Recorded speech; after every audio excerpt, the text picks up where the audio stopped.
અને ભગવાન રામે પ્રતિજ્ઞા લઈ લીધી કે મારા ગુરુનું જેણે અપમાન કર્યું હોય, ગુરુના ચરણની સોગંદ છે ગુરુજી, કાલ સૂર્ય અસ્ત થયા પહેલા એનું મસ્તક તમારા ચરણમાં હશે. હવે રામ પ્રતિજ્ઞા લઈ લે એટલે તમને કોઈ સૌ દિશામાં ડંકા વાગી ગયા. અને ઓલા રાજા મેળા ધ્રુજવા કે આ નારદ મને આચા કરીને નકો જા આંગળી નકાવી સીધા નારદ પાક. નારદ ઓલા પ્રતિજ્ઞા લઈ લીધી, કાલે હાંજ પેલા આપણો ગોબો ઉપડી જવાનો. સીધા હનુમાનજી ન્યા બોલે કોને તારું નામ લીધું? કારણ કે રાવણને માર્યા પછી તો હાવ પેન્ટિંગમાં જ પીડ્યા હતા. હાવ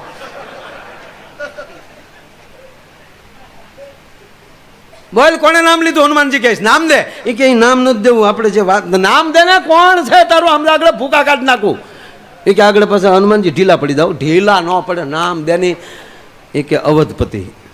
હે અવધપતિ. હનુમાનજી સીધા માં પા માં નામ તો પૂછતી આડો અંદરો અંદર મેળવી નાખશે. આવ લેવા દે બરોબર. એમ કહેવાય ભગવાન રામ છે એ રાવણને મારી અને લંકા ઉપર વિજય મેળવીને પરત પાસે જેથી અયોધ્યા આવ્યા ને અયોધ્યાની ગાદી ઉપર એમ બેઠા. અને વાત તો એવી છે કે બાપુ 10,000 વર્ષ ભગવાન રામે અયોધ્યામાં રાજ કર્યું. એ અયોધ્યામાં 10,000 વર્ષ એમ કહેવાય ભગવાને રાજ કર્યું. બરોબર. અને ભગવાન રામ અયોધ્યાની ગાદીએ બેઠેલા એ કાળ બરોબર હાલે છે. અને રામ રાજ એટલે દરેક ક્ષેત્રના માણસો પોતપોતાની નિષ્ઠાપૂર્વક કામ કરી રહ્યા છે. વિદ્યાપીઠો છે એમ કહેવાય કે એમની રીતે કામ કરી રહ્યા છે. સંતો છે એની રીતે ભજનો કરી રહ્યા છે. એના સામંત રાજાઓ એમ કહેવાય બરોબર વફાદાર થઈ અને પોતાની રાજ સેવાઓ કરી રહ્યા છે. અને આવો બરોબર એમ કહેવાય માહોલ હાલે છે. અને એમાં એક જગ્યાએ એમ કહેવાય નારદજીનું પ્રવચન ચાલે છે. આ નારદજી મોઢામાં શબ્દ નીકળ્યો. તમામ નામાધારી રાજાઓ બેઠા છે. અને નામાધારી રાજાઓની વચ્ચે નારદજી જેમ કહેવાય કે પ્રવચન આપતા હતા ને એટલું કીધા કે અયોધ્યાની ગાદીએ ભગવાન રાઘવ બેઠા છે, એને મળી ન શકાય તો ચિંતા ન કરતા, એનું નામ માત્ર કાફી છે, એના નામથી તરી જાઓ. એમાં એક રાજા ઊભા થયા. હવે ક્યાંના રાજા હતા ને કોણ હતા એ તમે ગોતી લેજો. આ કાંઈ હાવ પછી ગલોંદો ન હોય. એક રાજા ઉભા થયા ને કીધું નારદજીને કે મુનિવર માફ કરજો, જ્યાં રામ બેઠા જ છે તો નામ શું કામ? રામની પાસે નહીં કે નામ મહાન છે. 2 વાર ટકોર થઈ એટલે એમ ડાયા માણસ છે એ વાદ વિવાદમાં ન પડે. અને ખરેખર હકારાત્મક રહેવું, બધી વસ્તુની ના ન પાડવી. એ કાશી નરેશ બોલ્યા કે ભાઈ એ ખોટી વાત છે. ભગવાન પોતે બિરાજે છે તો પછી એનું નામથી શું લેના દે? એટલે નારદજીએ કીધું કહીશે બાપા કાંઈ વાંધો નહીં, સત્સંગ છે એ હકેલી લીધો. અને થોડોક સમય જતા એકવાર મહારાજા નીકળ્યા અને એમાં નારદ એની હામાં મળ્યા. એટલે નારદે કીધું મહારાજા ક્યાં જાઓ છો? તક હામાં પહાડ ઉપર સંતોનું સત્સંગ છે, પ્રવચન છે, ત્યાં હું જાઉં છું. તક તો એક કામ કરજો મહારાજા, તમામ સંતોનું સન્માન કરજો, પગે લાગજો, પૂજા કરજો. વિશ્વામિત્રને વંદન ન કરતા અને એની હામું ન જોતા. હવે સાહેબ એ સમયમાં 2 ઋષિ એવા હતા કે એનો સાળો ન કરાય, નકર નકુસામાં જ આંગળી આવે. એક વિશ્વામિત્ર ને એક દુર્વાસા. આ મહારાજાએ જઈ આખર તો એ નારદના શિષ્ય જેવું હતું, નારદને ગુરુ માનતા, એટલે તમામનું સન્માન કર્યું, પૂજા કરી, પણ વિશ્વામિત્રનું નામ ન લીધું. અને વિશ્વામિત્રના પગથી માથેથી રેમાન ગઈ ભાઈ. આખર તો ક્ષત્રિયનું સંતાન. અને સીધા અયોધ્યા આવીને બરોબર ભગવાન બપોરનું ટાણું છે અને બપોરનું ભોજન કરી અને સ્વયં કક્ષમાં ઘડીક આરામ કરવા માટે ગયેલા. અને એમ કહેવાય કે ચોકીની અંદર એમ કહેવાય લક્ષ્મણજીની ચોકી લાગી ગયેલી છે. લક્ષ્મણજી બહાર છે અને વિશ્વામિત્ર આવ્યા અને કીધું લખન રામ ક્યાં છે? તાકી આરામમાં છે. તાકે રામ આરામમાં હોય ત્યારે જ ડખા થાય, રામને આરામ ન કરાય. નીચે બોલાવો. પણ આપ ગુરુજી પધારો, આપ બેસો, આપને હું. નહીં મારે બેસવું નથી. રામ ક્યાં છે? એ અવાજ સાંભળી રામ નીચે આવ્યા. રામ જ્યાં નીચે આવ્યા ગુરુને વંદન કર્યા. ગુરુજી ક્રોધ શાંત કરો. રાઘવ મને જવાબ આપો કે જેનું મસ્તક સંતોને ન નમતું હોય, જે માણસ અતિ ક્રોધિત હોય, અભિમાની હોય, અને જેનું મસ્તક એમ કહેવાય સંતોને ન ચૂકતું હોય, એનું શું કરવું જોઈએ? તાકે એનું મસ્તક ધડથી જુદું કરવું જોઈએ. મારી સાથે આવું થયું છે કે રાજાએ મારું આવું અપમાન કર્યું છે. અને ભગવાન રામે પ્રતિજ્ઞા લઈ લીધી કે મારા ગુરુનું જેણે અપમાન કર્યું હોય, ગુરુના ચરણની સોગંદ છે ગુરુજી, કાલ સૂર્ય અસ્ત થયા પહેલા એનું મસ્તક તમારા ચરણમાં હશે. હવે રામ પ્રતિજ્ઞા લઈ લે એટલે તમને કોઈ સૌ દિશામાં ડંકા વાગી ગયા. અને ઓલા રાજા મળ્યા ધ્રુજવા કે આ નારદે મને આચા કરી નકો જા આંગળી નકાવી સીધા નારદ પાક નારદ ઓલા પ્રતિજ્ઞા લઈ લીધી કાલે હાંજ પેલા આપણો ગોબો ઉપડી જવાનો કારણ કે રામ પ્રતિજ્ઞા લઈ પછી ક્યાં વાત છે સાહેબ. નારદે કીધું ચિંતા કરો હામો ડુંગર છે ને કે હા એ ડુંગરમાં એક ગુફા છે, ગુફામાં એક ભગવતી બેઠી બેઠી ભગવાનની સાધના તપશ્ચર્યા કરે છે, એના ચરણમાં વયા જાઓ. કોણે પ્રતિજ્ઞા લીધી એ ન કહેતા, ત્યાં અંજનીમાં તપ કરતા હતા અને સીધા ત્યાં જઈને અંજનીમાના ચરણમાં માં બચાવો એક રાજા મને કાલ મારી નાખશે. કરે તું મારા ચરણમાં આવી ગયો છો, તું નિર્ભય છો, અભય છો, ચિંતા કરીમાં બેસી જાઓ ઓલા ખૂણામાં. એ રાજા ખૂણામાં બેઠા. થોડીક વાર થઈ એટલે રોજના ક્રમ પ્રમાણે હનુમાનજી મહારાજ માની સેવા કરવા આવતા. એટલે માં જે હનુમાનજી જેવા આવ્યા એટલે કીધું માં સેવા તક સેવા એટલી ઓલો રાજા બેઠો છે એને મેં આશરો આપ્યો છે, એને એક રાજા કાલ સૂર્ય અસ્ત થયા પહેલા મારી નાખવાના છે, તારે એનું રક્ષણ કરવાનું છે. તક માં તારા શરણની સોગંદ, એનો જો વાળ વાકો થવા દઉં તો મારા ઈષ્ટના સોગંદ છે. સીધા હનુમાનજી ત્યાં બોલે કોણે તારું નામ લીધું? કારણ કે રાવણને માર્યા પછી તો હાવ પેન્ટિંગમાં જ પીડ્યા હતા. હાવ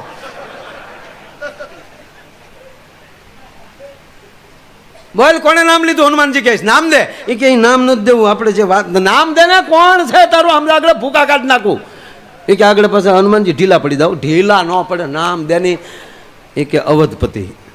હે અવધપતિ. હનુમાનજી સીધા માં પા માં નામ તો પૂછતી આડો અંદરો અંદર મેળવી નાખશે. આવ લેવા દે. શું થયું હનુમાન? રામે પ્રતિજ્ઞા લીધી. હું શું છું હનુમાન કે બેટા હવે રામ હોય કે બ્રહ્મ હોય જે હોય તે. અંજનીના મોઢામાં લઈ શબ્દ નીકળી ગયો, તું અભય છો, નિર્ભય છો, તારો વાળ વાકો નહીં થાય. હવે તું જાણ ને રામ જાણે, શું રાખો એને ઘડીક પાસે. સીધા હનુમાનજી અયોધ્યા આવ્યા એટલે ભગવાન રામ અને લક્ષ્મણ બેઠેલા. હવે લક્ષ્મણજીની હાજરીમાં સમાધાનનો પ્રોગ્રામ જ ન હોય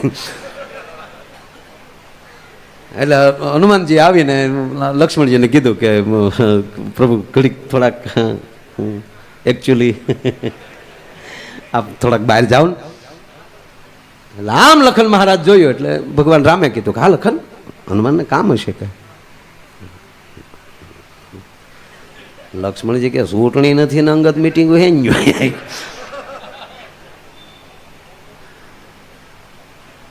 હવે ભગવાન રામે કીધું એટલે લખન મહારાજ બહાર તો વયા ગયા, પણ મેરણભાઈ બારણે કાન રાખીને ઉભા રહ્યા લખન મહારાજ.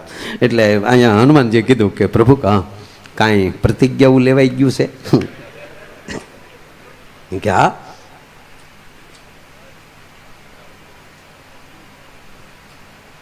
મારા ગુરુનું અપમાન કર્યું છે, કાલ સૂર્યાસ્ત થયા પહેલા એનું મસ્તક મારા ગુરુના ચરણમાં મારે નાખવાનું છે.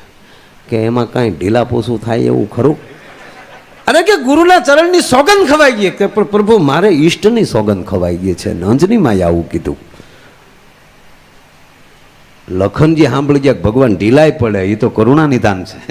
બાણું ખેડવીને આવ્યા. હનુમાનજી આય સમાધાન ન હોય, આ તો રઘુકુળનું ખોરડું. હાલે હાલે ભાઈ, બોલાઈ ગયું. રઘુકુળ રીતિ સદા ચલી આવી, પ્રાણ જાય વચન ન જાય, થાય ગલે નીકળે હાલો. હનુમાનજી ભાગ્યા હો. ઓલા કે ભાગ તારો બાપ મૂકવાનું નથી.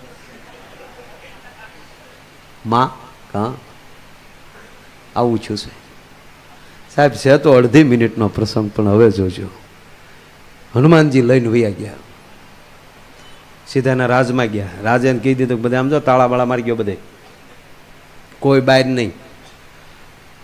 એ રાજમાં બધે હોપો પડાવી અને ન્યાલી એ રાજાને લઈ અને હનુમાનજી ઘોર જંગલમાં વયા ગયા અને પોતાના પૂંછનું મોટું ફીંડલું કરી અને કીધું વાહ હતાઈ જા. એ જેમ કરંડી એમ બે એમ રાજા બેહી ગયા. હલતો નહીં, તારો બાપ ભાળી ગયો તો ભૂકા કાઢી નાખ.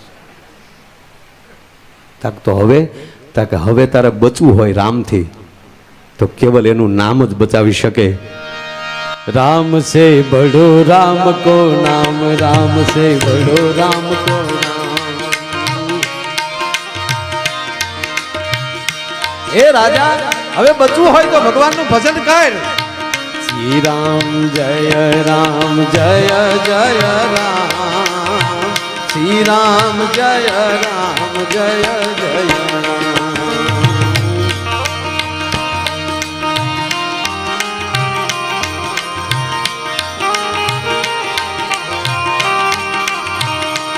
એ શ્રી રામ જય રામ જય જય રામ શ્રી રામ જય રામ જય જય રામ જય રામ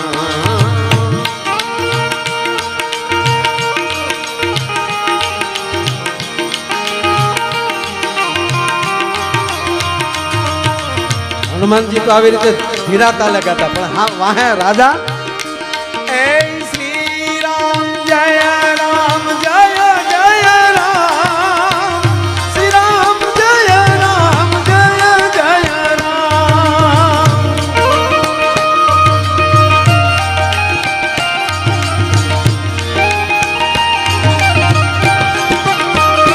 આયા ભગવાન રામનું ભજન હાલે છે સાહેબ અને અહીંયા સતરંગી સેના લઈને ભગવાન રામ અને લક્ષ્મણ એમ કહેવાય રાજાના રાજ ઉપર આવે છે તો નથી રાજા નથી કોઈ સૈન લખન તપાસ કરો ક્યાં ગયા બધાયા રાજમહેલમાં જઈને મહારાજ લખન પૂછે છે ક્યાં છે મહારાજ લખન મહારાજ માફ કરજો કોઈ વાનર એને લઈને વયું ગયું છે વાનર લઈને વયું ગયું છે ને એમ કે ભાઈ ભ્રુકુટીનો મરોડ બદલાણો ભગવાન રાઘવને આવીને એટલું કીધું પ્રભુ હું કહેતો તો તમે હનુમાનને બહુ ચલાવ્યા છે તમારી પ્રતિજ્ઞાની સામે એ માણસ તમારા દુશ્મનને લઈને વયો ગયો છે હવે એને મારે ક્યાં ગોતવો ત્યાં તો મરક મરક હસતા હસતા ભગવાન રામ એમ કહે છે લખન શાંત થાવ અને તું તો શેષ છો તારી ફાઈન ઉપર પૃથ્વી છે તારે જોવાનું ન હોય આ ક્યાં છે ઈ નજર ફેરવ હાલ જા લખન મહારાજે જ્યાં નજર ફેરવી તો ઘોર જંગલ ની અંદર હનુમાનજી અને હનુમાનજીના પૂછની અંદર એમ કહેવાય રાજાને હતાડેલા પણ શું કરે છે શ્રી રામ જય રામ જય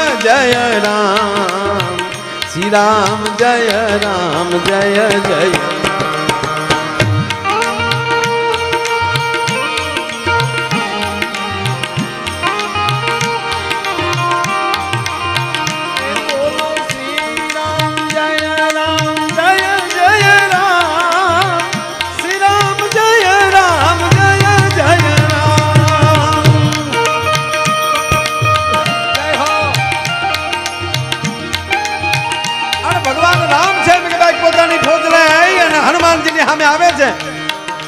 હનુમાનજી મહારાજના કાન બંધ છે સુરતા રામમાં લાગી ગઈ છે ભગવાન રામ પોતે અવાજ કરે છે કે હનુમાન મારો દુશ્મન આપી દે એ શ્રી રામ જય રામ જય જય રામ શ્રી રામ જય રામ જય જય બીજી વાર ભગવાન કહે છે તને કહું છું હનુમંત મારો દુશ્મન આપી દે ધીરે ધીરે ધીરે ધીરે ધીરે ધીરે ભગવાન રાઘવને એમ કહેવાય મરોડ મરોડ એમ કહેવાય ભ્રુકુટીનો બદલાવા અને ખંભા માલી એમ કહેવાય પોતાનું ધનુષ ઉઠાવી અને પોતાના ભાથા માલી બાણ લઈ અને ઠે ઠે ઠે ઠે ઠે કરતો એમ કહેવાય ભગવાન રામ છે એ હનુમાનજી ઉપર બાણ છોડ્યું નામ છે બડો રામ કો નામ રામ છે બડો રામ કો ભગવાન રામનું બાણ જાય છે ઓલી બાજુથી ભગવાન રામનું નામ આવે છે કારણ કે હનુમાને રામના નામનું કવચ એવું બનાવી નાખેલું સાહેબ વિધાતાથી ન તૂટે સાહેબ આજ ભગવાન રામ જેમ જેમ ક્રોધિતથી બાણ મારે જેવું રામનું બાણ જાય અને હામેલી રામનું નામ ફડાક દઈને એમ કહેવાય બાણને બાળી દે રાવણને મારવામાં ભગવાનને પરસેવો મેરાણભાઈ નહોતો વળ્યો એટલો આજ હનુમાન સામે રાઘવને મળ્યો પરસેવો વળવા રામનું બાણ રામનું નામ રામનું બાણ રામનું નામ અને અતિ વ્યાકુળ રાઘવને જોયા લખન મહારાજથી ન જોવાનું પણ એક બાજુ રામનું બાણ અને રામનું નામ હાલે છે એ એક બાજુ ત્રહા જઈ અને એમ કહેવાય શેષ નારાયણ જે હાથમાં એમ કહેવાય ધનુષ લઈને બાણ ઠાય ઠાય ઠાય ઠાય ઠા કરતો એમ કહેવાય જ્યાં બાણ છોડ્યું હનુમાનની છાતીમાં લાગ્યું સાહેબ ફડાક કરતું હો પણ આયા રામ છે બડો રામ કો નામ રામ છે બડો શ્રી રામ જય રામ જય જય રામ શ્રી રામ જય રામ જય જય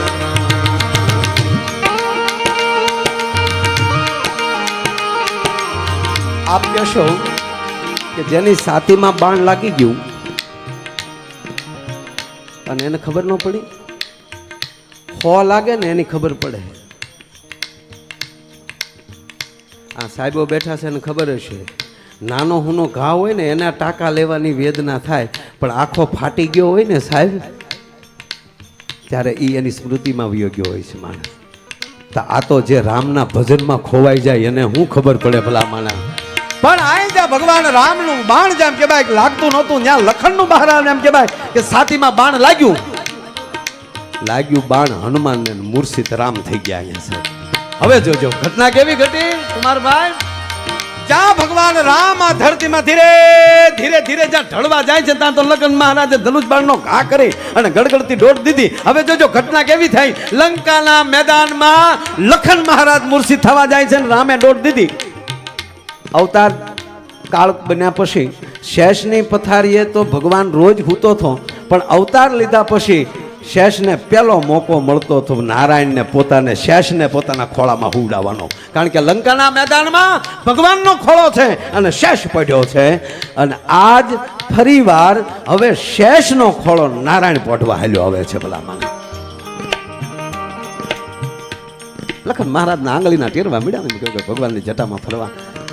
ધીરે ધીરે ધીરે ધીરે ધીરે ધીરે અહીંયા ભગવાનનું ભજન છૂટ્યું નથી. હનુમાનજી મહારાજના શબ્દ છૂટ્યો નથી એમ કહેવાય, ચૂક્યા નથી. એના અવિરતપણે એમ કહેવાય ભગવાનનું ભજન હાલ્યું જાય છે.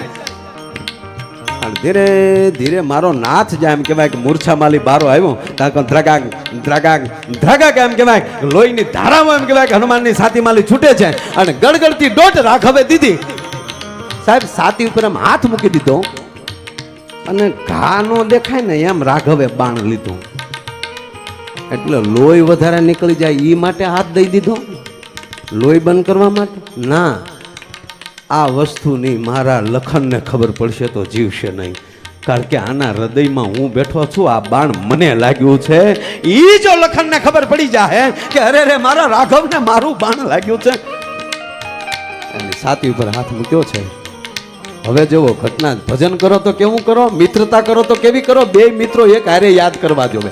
એક ખોદણી કરતો હોય ને એક વખાણ કરતો હોય એની ભેગું નો બેહાય કોઈ દી ભલા માણસ. આયા ભગવાનનું ભજન કરે છે હનુમાન. એ જય હનુમાન જ્ઞાન ગુણ સાગર જય કપીશ સિંહનો જાગર.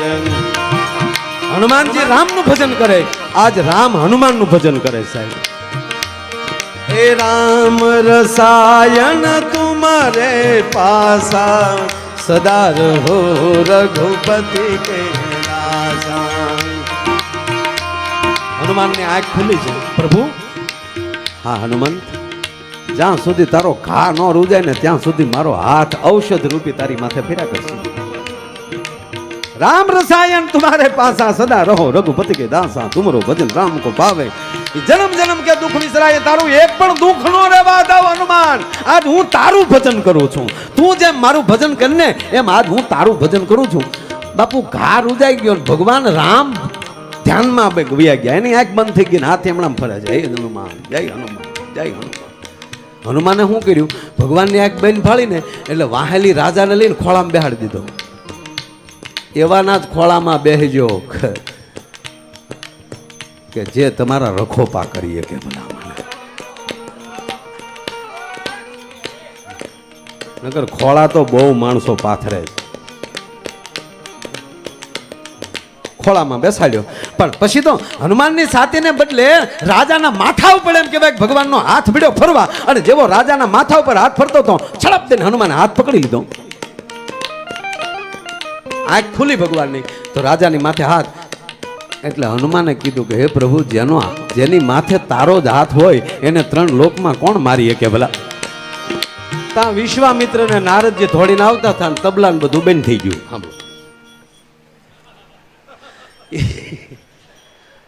વિશ્વામિત્ર ને નારદજી ને આવતા જોયા એટલે હનુમાનજીએ રાજાને સોટિયો ફેર્યો, દોટ મૂક, ઓલો મોટા બાપુ આવે એના ચરણમાં તારું મસ્તક નાખી દે. એટલે રાજાએ દોટ દઈ અને વિશ્વામિત્રના ચરણમાં માથું નાખી દીધું. ત્રાહિમામ શરણાગત. નારદજીએ કીધું કે રામની પ્રતિજ્ઞા પૂરી થઈ ગઈ. એણે કીધું હતું કાલે સૂર્યાસ્ત ત્યાં પહેલાં એ રાજાનું મસ્તક તમારા ચરણમાં હશે, તો એનું મસ્તક તમારા ચરણમાં આવી ગયો. મહારાજ માફ કરી ગયો. એટલે વિશ્વામિત્રએ કીધું કે રાઘવ જવા દે, આવી ગયું મસ્તક મારા ચરણ. એટલે ભગવાને જવા દીધા. પછી બેઠા.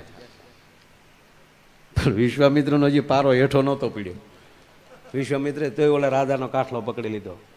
ક્યાંક સત્સંગમાં જાઓ, ક્યાંક ભજન કીર્તનમાં જાઓ, જેથી કરીને વિવેકી બનો. હવે અપમાન કરો છો, આવડો મોટો ડોખો છો લેવા દેવા વગરનો.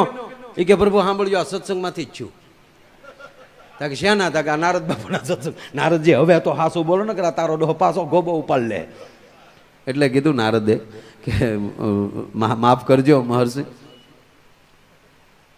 આને હું પ્રવચન આપતો હતો, એણે કીધું કે રામ કરતા રામ